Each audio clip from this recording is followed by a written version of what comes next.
Hello, ഇന്നത്തെ video കുറച്ച് different ആയിട്ടുള്ളൊരു വീഡിയോ ആണ് കേട്ടോ. സാധാരണ നമ്മൾ ചെയ്യുന്നതിൽ നിന്നും കുറച്ച് വ്യത്യസ്തമായിട്ടൊന്ന് പിടിക്കാമെന്ന് വിചാരിച്ചു. അപ്പോൾ വീഡിയോ തുടങ്ങുന്നതിന് മുന്നേ എപ്പോഴും ഞാൻ പറയാറുള്ളത് പോലെ എൻ്റെ എല്ലാ കൂട്ടുകാരും സുഖമായിട്ടും സന്തോഷമായിട്ടും ഇരിക്കുകയാണെന്ന് വിശ്വസിക്കുന്നു. ഞാനും സുഖമായിട്ടും സന്തോഷമായിട്ടും ഒക്കെ ഇരിക്കുകയാണ്. അപ്പോൾ ഇന്നത്തെ വീഡിയോ ഞാൻ ഓൾറെഡി പറഞ്ഞല്ലോ, കുറച്ച് ഡിഫറെൻ്റ് ആയിട്ടാണ് ഒന്ന് ചെയ്യാമെന്ന് വിചാരിക്കുന്നത്. ആൻഡ് ഇന്നത്തെ വീഡിയോ 30+ ആയിട്ടുള്ള ആൾക്കാർക്കായിരിക്കും കൂടുതൽ യൂസ്ഫുൾ എന്നാണ് എനിക്ക് തോന്നിയിട്ടുള്ളത്. അപ്പോൾ നമ്മുടെ ഇന്നത്തെ വീഡിയോയുടെ കോണ്ടൻറ്റ് എന്ന് പറയുന്നത് time management four A balanced life എന്നുള്ളതാണ് നമ്മുടെ ഇന്നത്തെ വീഡിയോയുടെ കോണ്ടൻറ്റ് എന്ന് പറയുന്നത്. അങ്ങനെ ഒരു വീഡിയോ ചെയ്യാനുള്ള റീസൺ എന്ന് പറയുന്നത് എനിക്ക് എപ്പോഴും വരുന്ന മെസ്സേജസ് ആണ്. പല കാര്യങ്ങളും ചെയ്യണമെന്ന് ആഗ്രഹമുണ്ട്, പക്ഷേ പലപ്പോഴും ടൈം കിട്ടാറില്ല എന്നുള്ളതാണ് അതിനൊരു റീസണാക്കി എല്ലാവരും പറയുന്നത്. അപ്പോൾ എനിക്കത് ടൈം ഓഫ് കോഴ്സ് ശരിയാണ്, പല തിരക്കുകളും കാര്യങ്ങളും ഒക്കെ ഉണ്ട്. പക്ഷേ എല്ലാവർക്കും 24 hours ആണ്. പിന്നെ എല്ലാവർക്കും മടിയും ഇൻട്രസ്റ്റ് ഉള്ള കാര്യങ്ങളുണ്ട്, മടിയുള്ള കാര്യങ്ങളുണ്ട്, ഇതൊക്കെ ഉള്ളതാണ്. പക്ഷെ നമ്മളൊന്ന് വിചാരിച്ച് കഴിഞ്ഞിരുന്നാൽ നമുക്ക് കുറേയൊക്കെ നമ്മുടെ ലൈഫ് സ്റ്റൈൽ ഒന്ന് പോസിറ്റീവായിട്ട് മാറ്റിയെടുക്കാൻ പറ്റും. ഓക്കെ, അപ്പോൾ അങ്ങനെയൊക്കെയുള്ള കാര്യങ്ങളാണ് ഇന്നത്തെ വീഡിയോയിൽ നമ്മൾ ഡിസ്കസ് ചെയ്യുന്നത്. അപ്പോൾ എല്ലാവർക്കും വീഡിയോയിലേക്ക് സ്വാഗതം. അപ്പോൾ ഞാൻ എൻ്റെ ലൈഫിൽ ഈ ഒരു ടൈം മാനേജ്മെൻറ്റ് കീപ്പപ്പ് ചെയ്യാൻ വേണ്ടിയിട്ട് ചെയ്യുന്ന കാര്യങ്ങളാണ് വീഡിയോയിൽ ഇൻക്ലൂഡ് ചെയ്തേക്കുന്നത്. ഓക്കെ, അപ്പോൾ ആദ്യം ഞാൻ ചെയ്യുന്ന കാര്യമെന്ന് പറയുന്നത് സെറ്റ് ക്ലിയർ പ്രയോറിറ്റീസ് എന്നുള്ളതാണ്. അതായത് നമ്മൾ ടു ഡു ലിസ്റ്റ് എന്ന് പറയില്ലേ, എന്തൊക്കെ കാര്യങ്ങളാണ് അന്നേ ദിവസം നമുക്ക് ചെയ്യാനുള്ളത് എന്നുള്ളത് നമുക്കൊരു ഐഡിയ ഉണ്ടാവുമല്ലോ. ഇനി അത് ഐഡിയ നമുക്ക് തന്നെ ചില സമയത്ത് നമ്മൾ കുറച്ച് വേഗമായിരിക്കും, നമുക്ക് തന്നെ അറിയില്ല. ചില കാര്യങ്ങൾ നമ്മൾ മറന്നു പോകും. എസ്പെഷ്യലി നമ്മൾ 30s ഒക്കെ കഴിഞ്ഞവരാകുമ്പോൾ പല കാര്യങ്ങളിലും ബിസിയാണ്, ചില കാര്യങ്ങളൊക്കെ വിട്ടുപോകും.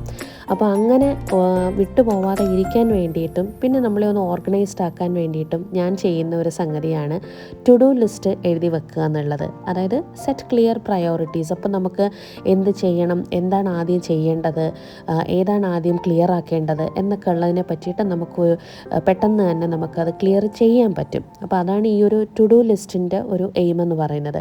പിന്നെ ഇനി എഴുതി വെക്കാൻ സമയമില്ലാത്ത ആൾക്കാരാണ് എന്നുണ്ടെങ്കിൽ നമുക്ക് മൊബൈലിൽ തന്നെ നോട്ട് ചെയ്ത് വെക്കാവുന്നതാണ് കേട്ടോ. ഞാൻ കഴിവതും ബുക്കിൽ എഴുതി വെക്കാറാണ്. കാരണം എനിക്ക് ഓരോ കാര്യങ്ങൾ ചെയ്ത് കഴിഞ്ഞിട്ട് ഇങ്ങനെ ഒരു ടിക്കറ്റ് പോകുന്നത് എനിക്ക് ഇത്തിരി ഇഷ്ടമാണ് കേട്ടോ. അപ്പോൾ അതുകൊണ്ടാണ് ഞാൻ അങ്ങനെ ചെയ്യുന്നത്. അപ്പോൾ അത് വീഡിയോ കേൾക്കുന്ന ആൾക്ക് നിങ്ങൾക്ക് ഏതാണോ കൂടുതൽ കൺവീനിയൻ്റ് ആയിട്ട് തോന്നുന്നത് അങ്ങനെ ചെയ്യുക. നമുക്ക് ഫോണിലാണെങ്കിലും മെസ്സേജ് അയച്ചിടാമല്ലോ എന്തൊക്കെയാണ് ഇന്നേ ദിവസം ചെയ്യേണ്ടത് എന്നുള്ളതെന്ന്. പിന്നെ ഞാൻ ചെയ്യുന്നൊരു കാര്യമാണ് അതിൽ തന്നെ പ്രയോറിറ്റി സെറ്റ് ചെയ്യും, ഏതാണ് ആദ്യം തീർക്കേണ്ടതെന്നുള്ളത്. പിന്നെ എനിക്കൊരു സ്വഭാവമുണ്ട്, ചില കാര്യങ്ങൾ എനിക്ക് ഒട്ടും ചെയ്യാൻ ഇഷ്ടമല്ലായിരിക്കും, ചില കാര്യങ്ങൾ എന്നാൽ ഇൻട്രസ്റ്റ് ഉള്ളതുമായിരിക്കും. അപ്പോൾ അങ്ങനെയും ചില ദിവസങ്ങൾ വരാറുണ്ട്. അപ്പോൾ അങ്ങനെ ആകുമ്പോഴേക്കും എനിക്ക് ഇഷ്ടമല്ലാത്ത കാര്യം തന്നെ ഞാൻ ആദ്യമേ ചെയ്ത് തീർക്കാൻ നോക്കും. കാരണം ഇല്ലെങ്കിൽ ഞാൻ അതുമായിട്ട് വലിച്ചഴയ്ക്കും. അപ്പോൾ അത് കാരണം ഞാൻ ഇഷ്ടമല്ലാത്ത സംഗതി എന്താണോ അത് ആദ്യമേ ഞാൻ ചെയ്ത് തീർത്തിട്ട് എനിക്കിഷ്ടമുള്ള കാര്യം ഞാൻ ലാസ്റ്റത്തേക്ക് വച്ചേക്കും. കാരണം അതെന്തായാലും ഞാൻ ചെയ്യുമെന്നുള്ളത് എനിക്ക് ഉറപ്പാണ്. ഓക്കെ, അപ്പോൾ അതാണ് ഈ ഒരു ടു ഡു ലിസ്റ്റിൻ്റെയും അതേപോലെ ഈ ഒരു ഡു ലിസ്റ്റ് ചെയ്യുമ്പോഴത്തേക്ക് തന്നെ നമുക്കൊരു പ്രയോറിറ്റീസ് സെറ്റ് ചെയ്യാനായിട്ട് പറ്റും, ഏതാദ്യം ചെയ്യണം എന്നുള്ളത്. പിന്നെ ഇനി ഞാൻ അടുത്ത ചെയ്യുന്ന ഒരു കാര്യമാണ് ഒരു ബാലൻസ്ഡ് ആയിട്ടൊരു റുട്ടീൻ ഫോളോ ചെയ്യുക എന്നുള്ളത്. അതായത് ഒരു ബാലൻസ്ഡ് ആയിട്ട് നമ്മുടെ ലൈഫിൽ നമുക്ക് ഡെയിലി ഉള്ള കാര്യങ്ങൾ തന്നെ അതിനെ ഒരു റുട്ടീൻ പോലെ ആക്കി മാറ്റാറുണ്ട്. അപ്പോൾ അതായത് എത്ര ടൈമിനുള്ളിൽ എന്തൊക്കെ കാര്യങ്ങൾ ചെയ്ത് തീർക്കണം എന്നൊക്കെ ഉള്ളത് ഞാൻ ചെയ്യാറുണ്ട് കേട്ടോ.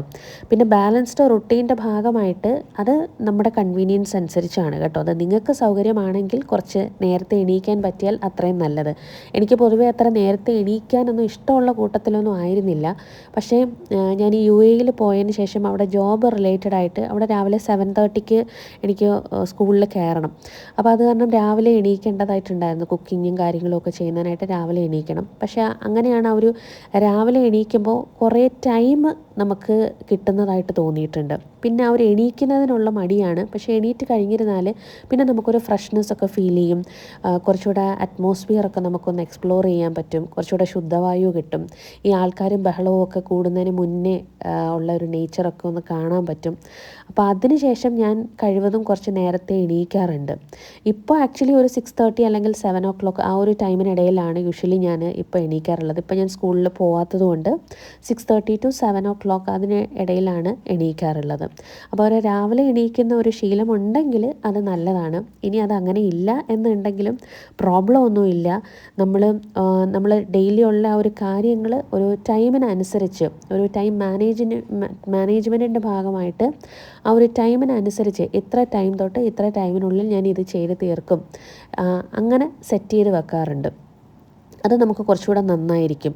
അതായത് നമ്മൾ ഓൾറെഡി പ്രീ പ്ലാൻ ചെയ്ത് വെച്ചേക്കുക, ഈ ടൈമിനുള്ളിൽ ഈ കാര്യം ഞാൻ ചെയ്ത് തീർക്കും. ഇതെല്ലാം നമുക്ക് ആ ഒരു ടു ഡു ലിസ്റ്റ് ഉണ്ടെങ്കിൽ വളരെ ഹെൽപ്ഫുള്ളാണ്. ഓക്കെ, അപ്പം ഞാൻ അങ്ങനെയാണ് കുറേയൊക്കെ എൻ്റെ കാര്യങ്ങൾ ടൈം മാനേജ് ചെയ്ത് തീർക്കുന്നത് കേട്ടോ. ഞാൻ എഴുതി വെക്കാറുണ്ട് എന്തൊക്കെ കാര്യങ്ങളാണ്. എഴുതി വെച്ചാൽ പോലും ചില സമയത്ത് മറന്നു പോകാറുമുണ്ട് കേട്ടോ. അങ്ങനെയും സംഭവിക്കാറുണ്ട്, എഴുതി വെക്കാനും മറന്നു പോകാറുണ്ട്. പക്ഷേ എന്നിരുന്നാലും കഴിവതും എഴുതി വെച്ചിട്ട് തന്നെയാണ് ഞാൻ ഓരോ കാര്യങ്ങളും ചെയ്ത് തീർക്കുന്നത്. അപ്പോൾ ഒരു ടൈം സ്ലോട്ടും കൂടെ വെക്കാറുണ്ട്. ഇത്ര സമയം തൊട്ട് ഇത്ര ടൈം വരെ ക്ലീനിങ് ആണെങ്കിൽ അങ്ങനെ, പിന്നെ കുക്കിങ്ങിന് ഇത്ര ടൈം വരെ, പിന്നെ അതിന് ശേഷം എൻ്റെ ഈ ഒരു PPT വർക്ക്സും കാര്യങ്ങളും ഒക്കെ അതിനൊരു സ്പെഷ്യൽ ടൈം അങ്ങനെ മാറ്റി വെക്കാറുണ്ട്. ഓക്കെ, അപ്പോൾ അതാണ് ഒരു ബാലൻസ്ഡ് റൊട്ടീൻ എന്നതുകൊണ്ട് ഞാൻ ഉദ്ദേശിക്കുന്നത്. പിന്നെ ഇനി അടുത്ത ഒരു കാര്യമെന്ന് പറയുന്നത് അവോയ്ഡ് പ്രൊക്കാസ്റ്റിനേഷൻ എന്നുള്ളതാണ് കേട്ടോ.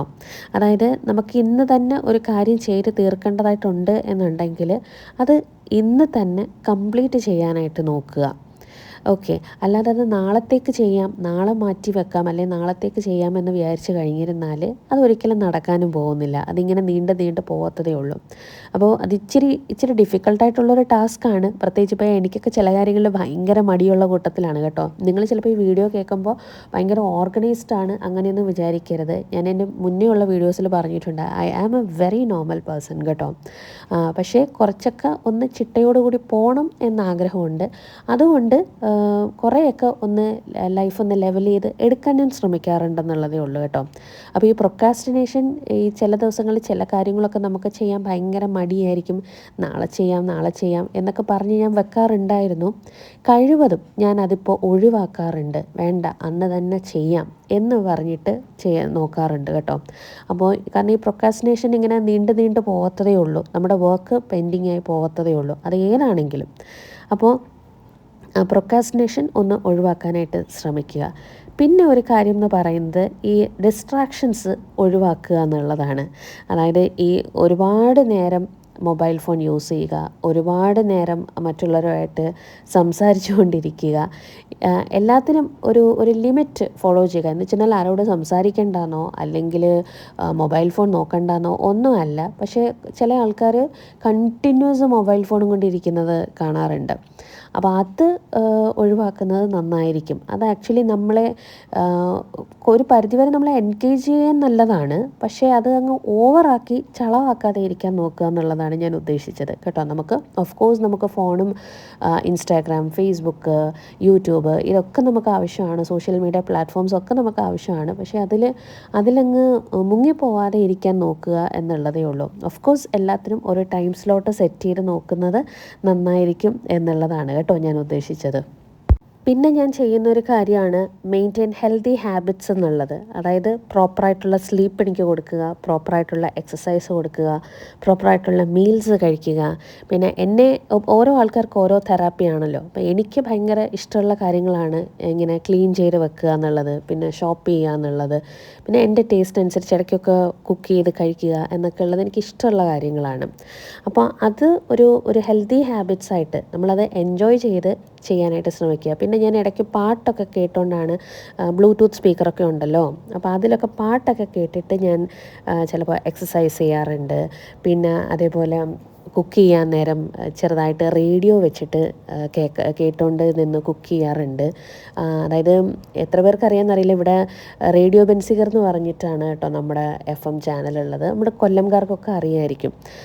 അപ്പോൾ അതൊക്കെ ഞാനിങ്ങനെ പ്ലേ ചെയ്തിട്ട് കുക്ക് ചെയ്യാറുണ്ട്. അപ്പോൾ അത് നമുക്ക് ഒരു തെറാപ്പിയാണ്. ആ ഒരു കുക്കിംഗ് നമുക്ക് ബോറാവുകയില്ല. ഇടയ്ക്കൊരു പാട്ടൊക്കെ ഒന്ന് കേൾക്കാം, അങ്ങനെ എനിക്ക് തോന്നിയിട്ടുണ്ട്. പിന്നെ മുടങ്ങാതെ ഞാൻ ചെയ്യുന്ന ഒരു കാര്യമാണ് എക്സസൈസ് ചെയ്യുക എന്നുള്ളത്. അത് ആഴ്ചയിൽ ആഴ്ചയിൽ ഒരു 6 ദിവസം ചെയ്യാറുണ്ട്, ഒരു മോർണിംഗ് വാക്ക് ചെയ്യാറുണ്ട്. ഇതിപ്പോൾ വീഡിയോയിൽ ഞാൻ അതൊന്നും ഉൾപ്പെടുത്തിയിട്ടില്ല. ആക്ച്വലി ഞാൻ എല്ലാ ദിവസവും എക്സസൈസ് ചെയ്യാറുണ്ട് കേട്ടോ. പിന്നെ ഈവനിങ് പറ്റുമെന്നുണ്ടെങ്കിൽ ഒരു 15 to 20 മിനിറ്റ്സ് അല്ലാതെയുള്ള എയറോബിക്സ് വർക്കൗട്ടും ഇൻക്ലൂഡ് ചെയ്യാറുണ്ട്. ഇത് ചെയ്യുമ്പോൾ ബോഡി മൂവ്മെൻറ്റ് നമ്മൾ ചെയ്യുമ്പോൾ ഉള്ളൊരു കാര്യം എന്ന് വെച്ചാൽ നമ്മുടെ മൈൻഡും കൂടെ കുറച്ച് പ്ലസൻ്റ് ആവും. നമുക്ക് എല്ലാ കാര്യങ്ങളും ചെയ്യണം, കുറച്ചുകൂടെ ഹെൽത്തി ആയിട്ടിരിക്കണം, മൈൻഡും ഹെൽത്തി ആവും, ബോഡിയും ഹെൽത്തി ആവും. അപ്പോൾ അത് ബോഡി മൂവ്മെൻറ്റ്സ് വരുമ്പോഴേക്കും നമുക്ക് എന്തെങ്കിലും സ്ട്രെസ്സോ ടെൻഷനോ ഒക്കെ ഉണ്ടെങ്കിൽ അത് റെഡ്യൂസ് ആവുകയും ചെയ്യും കേട്ടോ. അപ്പോൾ അതൊക്കെ എനിക്ക് നല്ല റിസൾട്ട് തന്നിട്ടുള്ള കാര്യങ്ങളാണ്. അപ്പോൾ ഇത്രയും കാര്യങ്ങളൊക്കെയാണ് മെയിനായിട്ട് ഞാൻ ഒരു ടൈം മാനേജ്മെൻറ്റിൻ്റെ ഭാഗമായിട്ട് എൻ്റെ ഒരു സെൽഫ് ഇമ്പ്രൂവ്മെൻറ്റിന് വേണ്ടിയിട്ട് ഞാൻ പ്രാക്ടീസ് ചെയ്യുന്ന കാര്യങ്ങൾ. പിന്നെ ഞാൻ എല്ലാ ദിവസവും ഒന്നും പറയുന്നില്ല, പക്ഷേ എന്നിരുന്നാലും ഞാൻ എൻ്റെ ഒരു റിവ്യൂ എടുക്കാറുണ്ട് എല്ലാ ആഴ്ചയിലും. ഞാൻ ഈ വീക്ക് എങ്ങനെ ഉണ്ടായിരുന്നു, എല്ലാ ദിവസവും ഒന്നും പറ്റാറില്ല, പക്ഷേ എല്ലാ ആഴ്ചയിലും ഒരു സൺഡേ ഒക്കെ ആകുമ്പോൾ ഈ വീക്ക് എങ്ങനെ ഉണ്ടായിരുന്നു, അടുത്ത വീക്ക് എങ്ങനെ ആക്കാം, നല്ല രീതിയിലാക്കാം. അത് പ്രത്യേകിച്ച് ഈ ചാനലൊക്കെ തുടങ്ങിയതിന് ശേഷമാണ് അങ്ങനെ കുറച്ചുകൂടെ ഞാൻ ഫോക്കസ് ചെയ്യാൻ തുടങ്ങിയത് കേട്ടോ. അതായത് കുറച്ചും കൂടെ നല്ല കോണ്ടൻറ്റ് എന്ത് ചെയ്യാം, അതിന് വേണ്ടിയിട്ട് എങ്ങനെ റെഫർ ചെയ്യാം എന്നൊക്കെ ഉള്ളത് ഞാൻ ചെയ്ത് വെക്കാറുണ്ട്. ഒരു റിവ്യൂ പോലെ, ഒരു അസസ്മെൻറ്റ് പോലെയൊക്കെ ഞാൻ ചെയ്തു വെക്കാറുണ്ടായിരുന്നു കേട്ടോ. അത് ഇപ്പോഴും അതൊക്കെ തന്നെയാണ് ഫോളോ ചെയ്യുന്നത്.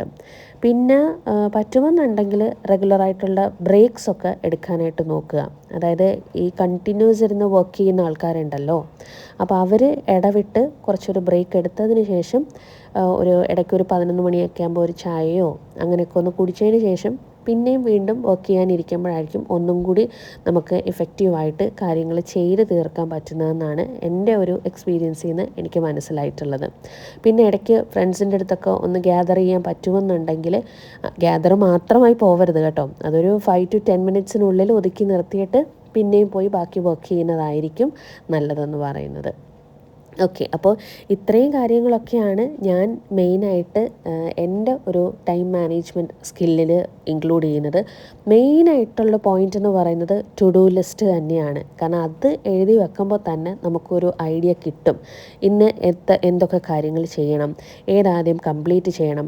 അപ്പോൾ അതിൽ തന്നെ ഞാൻ എഴുതി വെക്കാറുമുണ്ട്, എത്ര ടൈം തൊട്ട് ഇത്ര ടൈം വരെ ഇത് കംപ്ലീറ്റ് ചെയ്യണം എന്നുള്ളതെന്ന് ഞാൻ എഴുതി വെക്കാറുമുണ്ട് കേട്ടോ.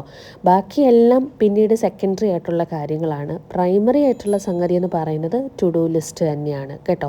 അതിൽ നിന്നാണ് എനിക്ക് നല്ല ഒരു റിസൾട്ടൊക്കെ കിട്ടിയിട്ടുള്ളത്. അപ്പോൾ നിങ്ങളും ഇതൊക്കെ ഒന്ന് ട്രൈ ചെയ്ത് നോക്കുക. ഞാൻ പറഞ്ഞല്ലോ, ഇത് കുറച്ചുകൂടെ 30+ ആയിട്ടുള്ള ആൾക്കാർക്ക് വേണ്ടിയിട്ടാണ് കൂടുതലും ഞാൻ ഈ വീഡിയോ ഫോക്കസ് ചെയ്തേക്കുന്നത്. 30ക്ക് താഴെയുള്ള ആൾക്കാർ, ചിലപ്പോൾ 20s ആ റേഞ്ചിലൊക്കെ നിൽക്കുന്ന ആൾക്കാർക്ക് കുറച്ചുകൂടെ ചിലപ്പോൾ ഭയങ്കര എസ്തെറ്റിക് യൂത്ത്ഫുൾ വീഡിയോസൊക്കെ ആയിരിക്കും കൂടുതൽ ഇഷ്ടപ്പെടുക എന്ന് എനിക്ക് തോന്നുന്നുണ്ട്. അപ്പോൾ അതുകൊണ്ടാണ് ഇങ്ങനെ അവരെ എടുത്ത് പറയാത്തത്. അപ്പോൾ വീഡിയോ ഇഷ്ടപ്പെട്ടോ ഇല്ലയോ എന്നുള്ള കാര്യം കമൻറ്റ് ചെയ്യണം കേട്ടോ. എപ്പോഴും ഞാൻ ഫേസ് ടു ഫേസ് എന്ന് പറയുന്ന കാരണം ബോറാക്കണ്ടെന്ന് വിചാരിച്ചിട്ടാണ് ഇപ്രാവശ്യം ഒന്ന് വെറൈറ്റി പിടിച്ച് നോക്കിയത്. വിജയിക്കോ ഇല്ലയോ എന്ന് എനിക്കറിയില്ല, പക്ഷേ എന്നിരുന്നാലും നിങ്ങളുടെ സപ്പോർട്ട് എനിക്ക് വളരെ ആവശ്യമാണ്. ഇതുവരെ സപ്പോർട്ട് ചെയ്യുന്ന എല്ലാ ആൾക്കാർക്കും ഒരു വലിയ താങ്ക് യു കേട്ടോ. നിങ്ങളുടെ ഈ ഒരു സപ്പോർട്ട് കൊണ്ട് തന്നെയാണ് എൻ്റെ ചാനൽ മുമ്പോട്ട് പോകുന്നതും എനിക്ക് ഒരു ഇൻസ്പിറേഷൻ ആവുന്നതും എല്ലാം അങ്ങനെ തന്നെയാണ് കേട്ടോ. അപ്പോൾ നമ്മുടെ ചാനൽ ആദ്യമായിട്ട് കാണുന്ന ആൾക്കാർ നമ്മുടെ വീഡിയോസ് കണ്ടു നോക്കുക. നമ്മൾ യൂഷ്വലി ടീച്ചിങ് റിലേറ്റഡ് ആയിട്ടുള്ള വീഡിയോസാണ് ഞാൻ ചെയ്യുന്നത്. പിന്നെ വാല്യൂ എഡ്യൂക്കേഷൻ വീഡിയോസും പിന്നെ ഇതേപോലെ ഇടയ്ക്ക് ഷോർട്സും ഒക്കെ അപ്ലോഡ് ചെയ്യാറുണ്ട്. അപ്പോൾ ഇതൊരു പോഡ്കാസ്റ്റ് പോലെയൊക്കെ ചെയ്യാമെന്നാണ് വിചാരിക്കുന്നത്. അപ്പോൾ നിങ്ങളുടെ കോമൻറ്റും അറിയിക്കുക കേട്ടോ. നിങ്ങളുടെ അഭിപ്രായങ്ങളൊക്കെ എനിക്ക് അങ്ങനെയാണല്ലോ അറിയാൻ പറ്റുന്നത്. അപ്പോൾ ഇത്രയൊക്കെയാണ് ഇന്നത്തെ വീഡിയോയിൽ നമ്മൾ ഇൻക്ലൂഡ് ചെയ്തിട്ടുള്ളത്. അപ്പോൾ time management four A balanced life. അപ്പോൾ ഞാൻ ചെയ്യുന്ന കാര്യങ്ങൾ എന്തൊക്കെയാണ് എന്നുള്ളതാണ് ഞാൻ ഈ വീഡിയോയിൽ ഇൻക്ലൂഡ് ചെയ്തത്. അപ്പോൾ ഇഷ്ടപ്പെട്ടു എന്നുണ്ടെങ്കിൽ സബ്സ്ക്രൈബ് ചെയ്ത് എൻ്റെ ചാനൽ സപ്പോർട്ട് ചെയ്യുക. അത് എന്നെയും സപ്പോർട്ട് ചെയ്യുന്നതിന് തുല്യമാണ് കേട്ടോ. അപ്പോൾ എല്ലാവർക്കും നല്ലൊരു ദിവസം ആയിരിക്കട്ടെ എന്ന് ആശംസിച്ചുകൊണ്ട് ഈ വീഡിയോ നിർത്തുകയാണ്. അതോടൊപ്പം എപ്പോഴും പറയുന്നത് പോലെ ഈ വീഡിയോ കാണുന്ന നിങ്ങൾക്കും എനിക്കും ഈ ഒരൊറ്റ ലൈഫേ ഉള്ളൂ. അത് സന്തോഷമായിട്ടും സമാധാനമായിട്ടും ജീവിക്കുക. എന്ത് ടെൻഷൻ ഉണ്ടെങ്കിലും അതെല്ലാം മാറിക്കോളും. Always be happy and positive. Okay. അപ്പോൾ മറ്റൊരു വീഡിയോ ആയിട്ട് നമുക്ക് വീണ്ടും കാണാം. അപ്പോൾ എൻ്റെ വീഡിയോ ഇഷ്ടപ്പെട്ടെന്നുണ്ടെങ്കിൽ തീർച്ചയായിട്ടും കമൻറ്റ് ചെയ്യുകയും അതേപോലെ നിങ്ങളുടെ കൂട്ടുകാർക്കൊക്കെ ഒന്ന് റെഫർ ചെയ്യുകയും ചെയ്യണം. ഓക്കെ, അപ്പോൾ അത്രയൊക്കെ ഉള്ളൂ എൻ്റെ വിശേഷങ്ങൾ. അപ്പോൾ ക്രിസ്മസൊക്കെ അടുത്ത് വരികയാണ്. അപ്പോൾ എല്ലാവർക്കും wish A happy Christmas and A wonderful new year. അപ്പോൾ ബൈ.